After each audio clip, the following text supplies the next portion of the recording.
জনগণ পরিচ্ছন্ন থাকলে জাতীয় পরিচ্ছন্ন থাকবে। আর পরিচ্ছন্নতা নাকি ইমানের অঙ্গ। পরিষ্কার পরিচ্ছন্ন থাকা, মনও ভালো থাকে, পরিবেশ ভালো থাকে। কারণ এই ধূলিকণা পানি, মরা ঝরা পাতা, ময়লা থেকে নানা ধরনের জীবাণু তৈরি হয়। যে জীবাণুটা মানুষ হয়ে যাবে মানুষের অনেক ক্ষতিকারক অসুখ।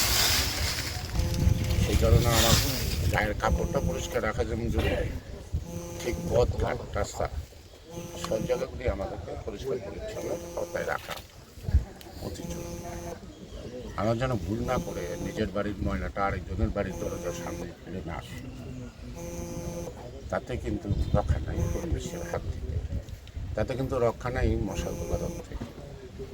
আজকে শুধু মশা যে ময়লার মধ্যে যে উৎপত্তি হয়, সেই মশার চেয়ে দারুণ মশা যেটা ডেঙ্গু কামড়, সেটা কিন্তু ভদ্রলোকদের এসিতে থাকে বাস করে। বড় কিন্তু বড় লোকের মশা কিন্তু ক্ষতি করে। সে কারণে আজকে গ্রামগঞ্জ হাট বাজার নয়, শুধু প্রত্যেকের বাড়ি পরিষ্কার পরিচ্ছন্ন রাখাটা প্রতিটি মানুষের জীবনের জন্য অতি জরুরি। আর এটার মধ্যে দিয়ে আশা করি যে আমাদের এটা প্রচেষ্টাটা ক্ষুদ্র আকারে হইল, এটা যদি আমরা জনগণকে অনুধাবন করাইতে চেষ্টা পারি, তাহলে যার যার অবস্থান থেকে সে যদি কাজটা করে, তাহলে হয়তো জাতীয় উপকৃত হবে, অর্থাৎ প্রকারান্তরে আমরাই উপকৃত। কারণ আমাদের একজন দুজন করি তো একটা জাতি। আমরা দেখতে পাই কেরানীগঞ্জে যে বর্জ্য ব্যবস্থাপনার যে বিষয়গুলো আছে, রাস্তায় ময়লার স্তূপ জমে আছে, কোনো ডাম্পিং স্টেশন আপনার ডাম্পিং স্টোর না থাকলে আমার বাড়িতে ফেলাই দিয়েছে।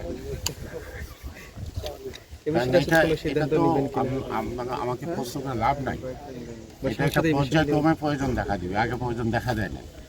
কারণ আগে এত বিল্ডিং ছিল না, এত ময়লা হতো না, বাড়ির চারিপাশে খাল বিল থাকতো, ওগুলো চোখে পড়তো না।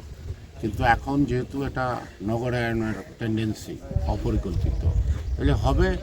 এগুলো হওয়ার জন্য নিশ্চিত প্রশাসন সরকার এখানকার জন্য বিকল্প চিন্তা করবে, এই বজ্রগুলি কোথায় রাখবে, কীভাবে এগুলিকে অপসারণ করবে। শুধু একটা বাড়ি থেকে পর্যায়ে যেখানে স্তূপাকার করতে চলবে না, এটা কিন্তু আবার আরেক জায়গায় নিতে হবে, যাতে এইটার যাতে উপসর্গগুলি অন্য মানুষ দুর্ভোগ নাকে রুমাল দিয়ে হাঁটতে না হয়, পায়ের জুতা নষ্ট না হয়, কাপড় চোপড় নষ্ট না হয়।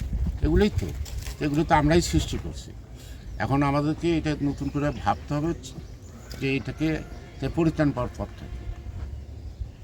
শুধু আলোচনা সমালোচনা পত্রিকায় লিখতে সমস্যার সমাধান করে না, বাস্তবতাকে উপলব্ধি করতে হবে, এবং বাস্তবতা উপলব্ধি থেকেই সকল মতামতের মধ্যে একটা বেরিয়ে আসবে বিকল্প